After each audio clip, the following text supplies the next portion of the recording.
Olá pessoal, tudo bem com vocês? Eu me chamo César Teixeira Pacheco, sou estudante de Engenharia Elétrica da Universidade Federal de Santa Maria, campus Cachoeira do Sul. Olá, pessoal. Me chamo Gustavo Lenha de Steffen e também sou estudante de Engenharia Elétrica na Universidade Federal de Santa Maria, no campus de Cachoeira do Sul. O nosso projeto é orientado por nossa professora Ana Luísa Soubia. O mesmo é intitulado Apoio Pedagógico e Aulas Extracurriculares, Ciências Exatas para discentes do Ensino Fundamental e Médio. E hoje nós vamos falar sobre um assunto muito importante, que são as inequações. Anteriormente, nós estudávamos equações de primeiro grau, que tinham a relação de igualdade entre as suas variáveis. Já nas inequações, as nossas expressões conterão, ao invés do sinal de igualdade, outros sinais que determinarão uma relação de ordem. Vamos ver essa simbologia. Nós temos, então, o sinal de maior que, o sinal de menor que, o sinal de maior que ou igual, o sinal de menor que ou igual e o sinal de diferente de. Vamos ver uns exemplos. Se x é maior ou igual a y, dizemos que x é maior ou igual a y. E se x é diferente de y, dizemos que x é diferente de y. Vamos ver agora as inequações de primeiro grau. As inequações de primeiro grau são uma desigualdade na variável x, sendo que a mesma pode ser reduzida a 4 operações genéricas. Vamos ver essas operações. Temos então ax mais b maior que zero, ax mais b menor que zero, ax mais b maior ou igual a zero e ax mais b menor ou igual a zero, sendo que a e b são números reais e a tem que ser diferente de zero. Vamos ver um exemplo. 2x mais 2 maior que zero. Qual o número que podemos substituir a incógnita x para que satisfaça essa inequação? Temos então que 2x mais 2 é maior que zero.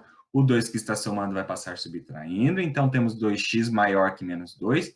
E o 2 que está multiplicando o x vai passar dividindo. Então temos que x é maior que menos 2 dividido por 2. Assim, temos então que x é maior que menos 1. Temos então a representação deste ponto. E isso quer dizer o quê? Todo número maior que menos 1 satisfaz esta inequação. Vamos ver outro exemplo. 15 menos 3x maior ou igual a 2x menos 30. Vamos remanejar os termos, onde de um lado nós temos letras, de outro temos apenas números. Então, temos menos 3x menos 2x maior ou igual a menos 30 e menos 15. Agora, fazendo essa subtração, nós temos menos 5x maior ou igual a menos 45.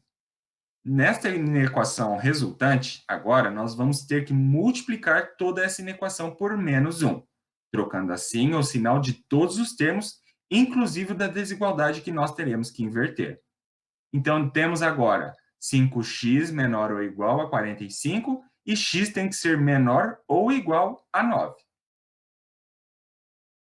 Vamos ver agora as 4 propriedades básicas das inequações.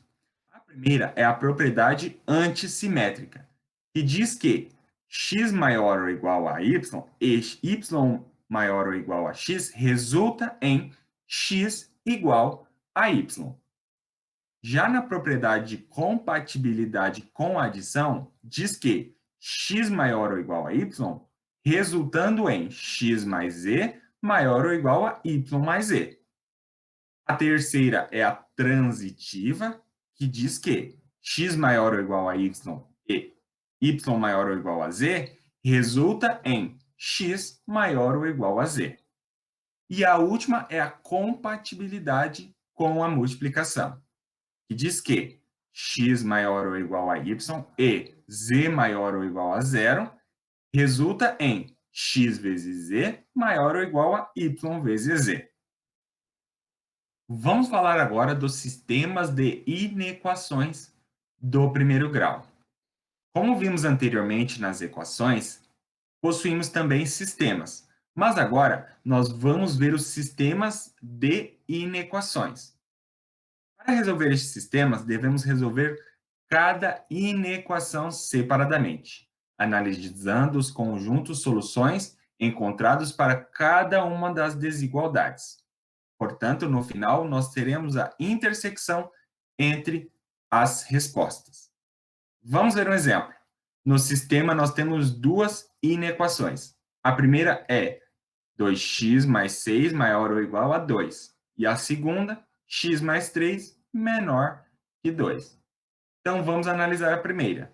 2x mais 6 maior ou igual a 2. Então, 2x maior ou igual a 2 menos 6, pois o 6 estava somando e passou subtraindo. Temos, então, que 2x maior ou igual a menos 4. O 2 que está multiplicando vai passar dividindo. Então, temos que x maior ou igual a menos 4 dividido por 2. Portanto, x é maior ou igual a menos 2.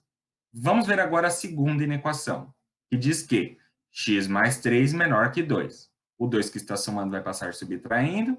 Então, temos que x menor que 2 menos 3. Então, x tem que ser menor que menos 1.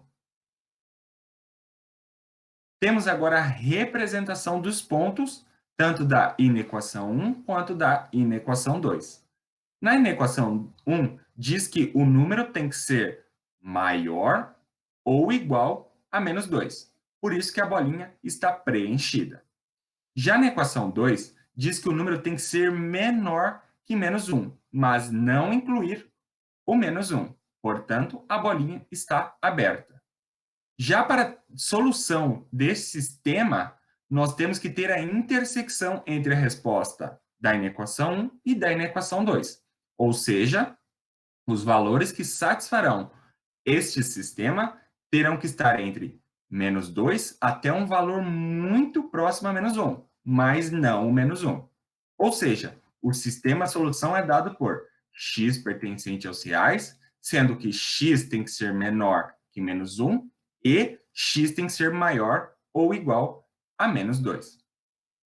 Assim como o nosso colega César falou das inequações do primeiro grau, vamos estudar agora, então, as inequações do segundo grau, que são uma desigualdade de segundo grau na variável x, e podem ser reduzidas a uma das expressões que veremos abaixo. Ax² mais bx mais c maior que zero, ou ax² mais bx mais c menor que zero, ou ax² mais bx mais c maior ou igual a zero, e ax² mais bx mais c menor ou igual a zero. Lembrando que a, b e c são números reais e a tem que ser diferente de zero. Mas a pergunta que fica é: como que a gente resolve uma inequação de segundo grau? Primeiro, nós devemos encontrar as raízes da equação. Depois, a gente vai desenhar o gráfico e vai apontar nele as suas raízes. E no final, a gente marca no eixo x os valores que satisfazem a sentença. Vamos realizar um exemplo de uma inequação do segundo grau. O nosso exemplo é x² mais x menos 2, menor ou igual a zero. Então, a primeira coisa que nós temos que fazer é determinar as raízes. E vamos fazer isso através da Bhaskara, que a gente aprendeu lá na aula de equações do segundo grau. Então, a primeira coisa é determinar A, B e C, que nesse caso são o 1 para o A, 1 para o B e menos 2 para o C. Então, agora temos que descobrir o delta, e sua fórmula é b² menos 4 vezes A vezes C. Substituindo, temos que o delta é 1² menos 4 vezes 1 vezes menos 2. O delta é igual a 1 mais 8. Então, o delta é igual a 9. Como o delta é maior que zero, a equação tem duas respostas reais. E agora precisamos determinar elas. Então, vamos determinar a primeira, que vamos chamar de x'. Ela é determinada por menos b mais raiz de delta dividido por 2a. Substituindo, x' é igual a menos 1 mais raiz de 9 dividido por 2 vezes 1. X' é igual a menos 1 mais 3 dividido por 2. Então, x' é igual a 2 dividido por 2. Logo, nossa primeira resposta é 1. Vamos determinar, então, a segunda resposta, que é dada através de menos b menos raiz de delta dividido por 2a. Novamente substituindo, x duas linhas é igual a menos 1 menos raiz de 9 dividido por 2 vezes 1. Então, x duas linhas é igual a menos 1 menos 3 dividido por 2. Logo, temos x duas linhas igual a menos 4 dividido por 2. Então, nossa segunda resposta é menos 2. Agora, como temos as duas respostas e a gente sabe que o a é maior do que zero, temos que a concavidade da nossa parábola é voltada para cima. Então, vamos desenhar o gráfico dessa equação. E vamos prestar atenção no que o exemplo nos pede. Ele nos pede os valores de x² mais x menos 2 que sejam menores que zero, ou seja, que estejam nos valores negativos do eixo y. E a gente vê pelo gráfico que isso acontece quando o x varia de menos 2 até 1. Portanto, o nosso conjunto solução será x pertencente aos reais, aonde o x varia de menos 2 até 1. Para encerrar a aula de hoje, vamos fazer um exemplo envolvendo inequações retirado do site Mundo Educação. Uma empresa que trabalha com cadernos tem gastos fixos de R$ 400, mais o custo de R$ 3 por caderno produzido. Sabendo que cada unidade de caderno será vendida a R$ 11, quantos cadernos deverão ser produzidos para que o valor arrecadado supere os gastos? Então, a primeira coisa que a gente precisa elaborar é uma equação que envolva os custos de produção. E ela pode ser dada por 400, que são os custos fixos, mais 3 vezes x, aonde representa o custo de cada caderno produzido. Temos que elaborar também uma equação que diz respeito ao valor arrecadado, que nesse caso vai ser 11 vezes x, onde x representa o número de cadernos e 11 é o valor que ele vai ser vendido. Então, agora, nós temos que calcular quantos cadernos devem ser produzidos para que os custos fiquem menores que a arrecadação de vendas. Logo, a gente vai ter a seguinte equação.